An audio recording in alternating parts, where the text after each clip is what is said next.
Bismillahirrahmanirrahim. Assalamualaikum warahmatullahi wabarakatuh. Bapak Ibu sekalian, sahabat Sinergi, mitra PT BES, kami dari tim konsultan ingin berbagi sharing bagaimana cara membuat larutan ekofarming. Seperti yang kita saksikan di depan saya, ada 3 jenis larutan yang akan kita campurkan ke dalam ekofarming. Yang pertama, ini larutan air tetes tebu atau istilah lain molase. Yang kedua, air kelapa, dan yang ketiga, air mineral biasa. Ketiga jenis pelarut ini memiliki beberapa spesifikasi. Air tetes tebu atau nama lain molase itu selain untuk menambah nutrisi dari mikrobiologi atau sebutnya bakteri positif yang ada dalam ekofarming, jadi Bapak Ibu sekalian tidak harus menambahkan molase, jadi cukup dengan. Dan yang berikutnya ini larutan kelapa. Larutan kelapa ini selain sebagai pelarut juga memiliki spesifikasi lain, yaitu bisa menambah daya maksimal daripada larutan biofarming karena di dalamnya banyak nutrisi atau mineral yang ada dalam kandungan air kelapa itu sendiri. Dan yang ketiga itu air biasa. Ini yang sudah umum dilakukan oleh Bapak Ibu sekalian dalam melarutkan ekofarming. Namun di sini untuk air biasa tidak ada kelebihan lain sebatas hanya pelarut. Kita perhatikan, ini sambil contoh. Untuk ekofarming yang akan kita larutkan, ini bentuknya, kita buka. Boleh berdiri nih. Nah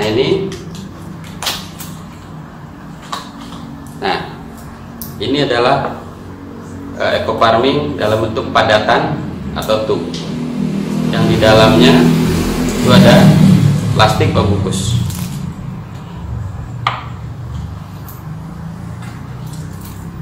Ternyata di dalam tub ini juga dalam kemasan ada buku petunjuk untuk penggunaannya, baik kebutuhan jenis tanaman maupun dosis standar yang ada dalam brosur ini. Kita buka lagi.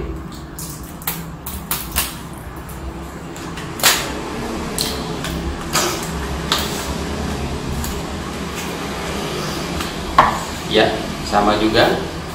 Kita perhatikan ada pembungkus plastik dan lembab ya.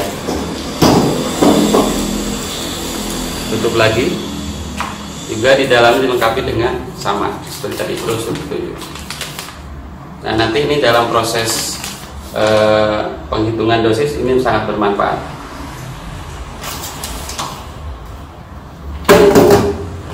Mari kita langsung saja tata cara pembuatan larutan, mulai dari larutan tetes tebu ya.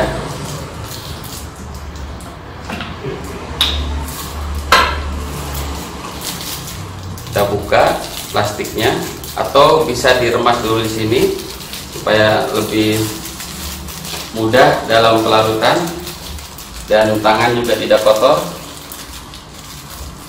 Dan kenapa di dalam plastiknya? Ini satu alasan supaya tangan kita barangkali kalau yang masih belum disterilkan bisa menunjukkan kontaminasi.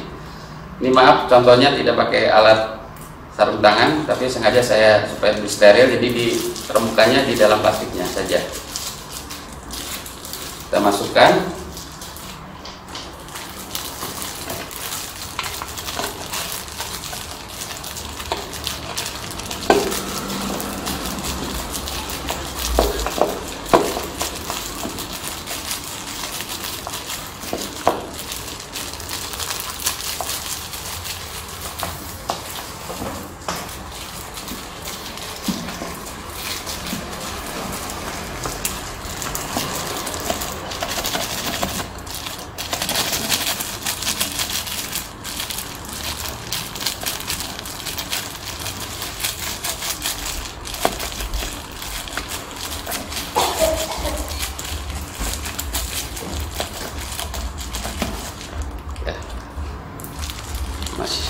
sedikit putar.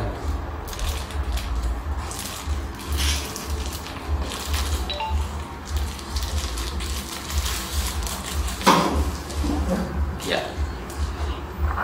ini larut ekoparmin yang sudah dihancurkan dan dimasukkan ke wadah yang akan kita jadikan biang ekoparmin.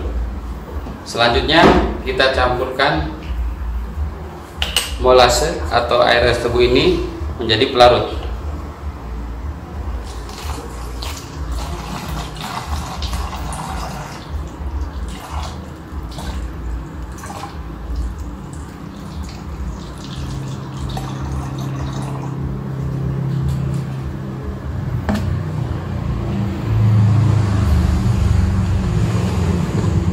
Perlu diketahui juga isi normalnya ini 600 ml, sementara saya asumsikan posisi di sini berarti sekitar setengah liter. Jadi kalau 2 hitung ditambahkan 1 liter.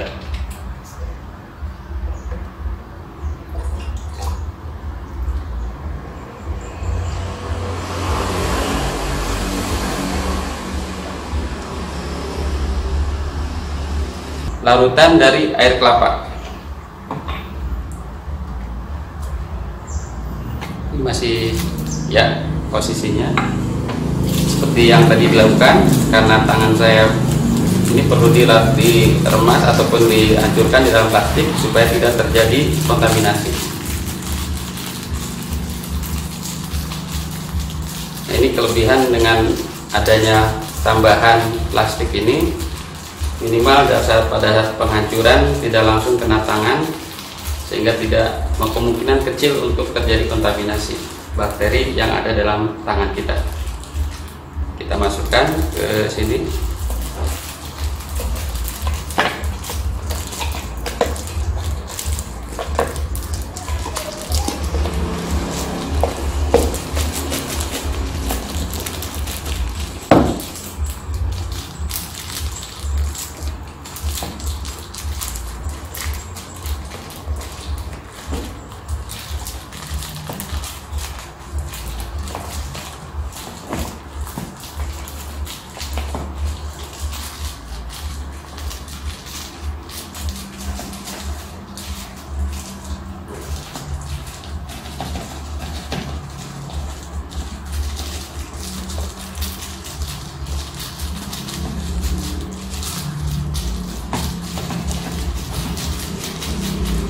Memang karena lengket jadi agak lumayan untuk memasukkannya,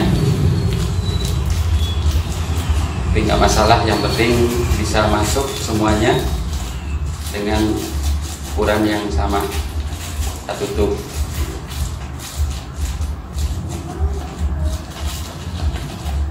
Oke, kurang lebih hampir habis.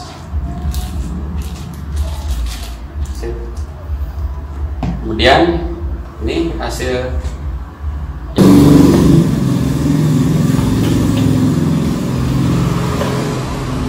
lalu botol kedua.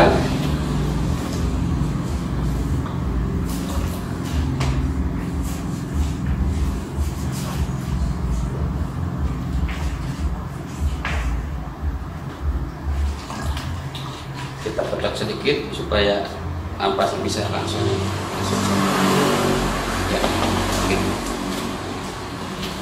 selesai untuk pembuatan larutan biang ekoparmin dengan bahan pelarut air kelapa, dan proses penutupan harus rapat juga, kemudian diaduk. Ini hasil yang sudah jadi biang ekoparmin dengan pelarut air kelapa. Kita lanjut berikutnya untuk pelarutan dengan air mineral atau air biasa.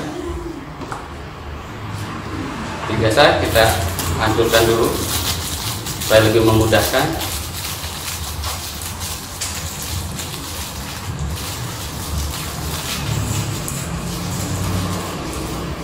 Kita buka botol untuk penyimpanannya.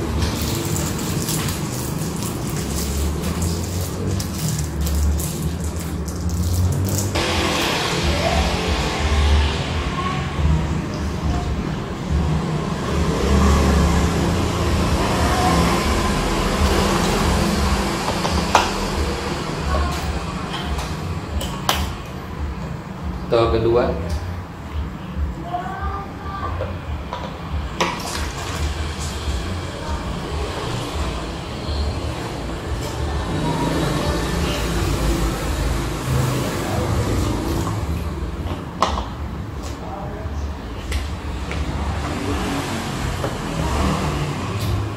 Ditutup rapat supaya memudahkan untuk pengadukan.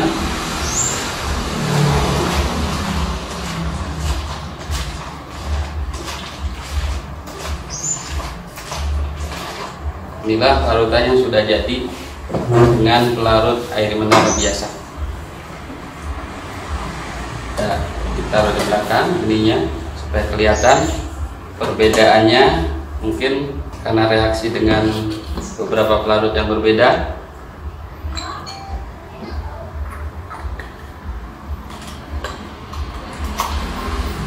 Nah, ini kita susun dulu supaya kelihatan lebih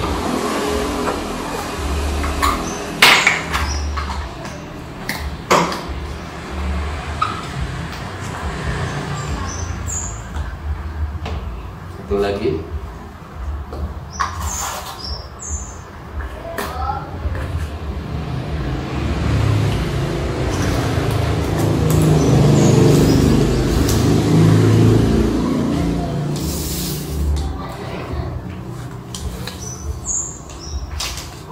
Inilah hasil dari pelarutan Ecoparmin dengan 3 jenis pelarutan,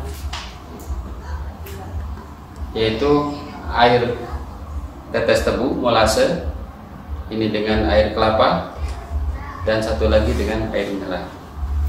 Secara fisik kelihatan hampir mirip ya, anggapnya sama. Tapi yang membedakan nanti hasil dari pelarutan ini tentunya akan memiliki efek yang berbeda-beda. Yang pertama, ini jelas dengan molase kita tidak perlu lagi menambahkan molase untuk dalam waktu penyimpanan yang lebih lama. Yang kedua, ini juga sudah mengandung mineral, bahkan ya air kelapa juga di dalamnya ada glukosa. Jadi ini sudah tidak perlu lagi ditambahkan molase atau nutrisi mikroorganisme. Yang ini yang terakhir, ini mesti ditambahkan molase kalau disimpan lama.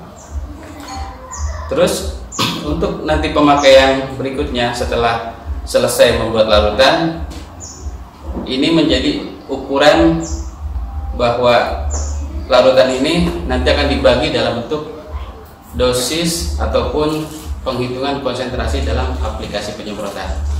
Nanti pada sesi berikutnya kita akan terangkan atau sampaikan materi tentang bagaimana cara menghitung dosis dan konsentrasi penyemprotan.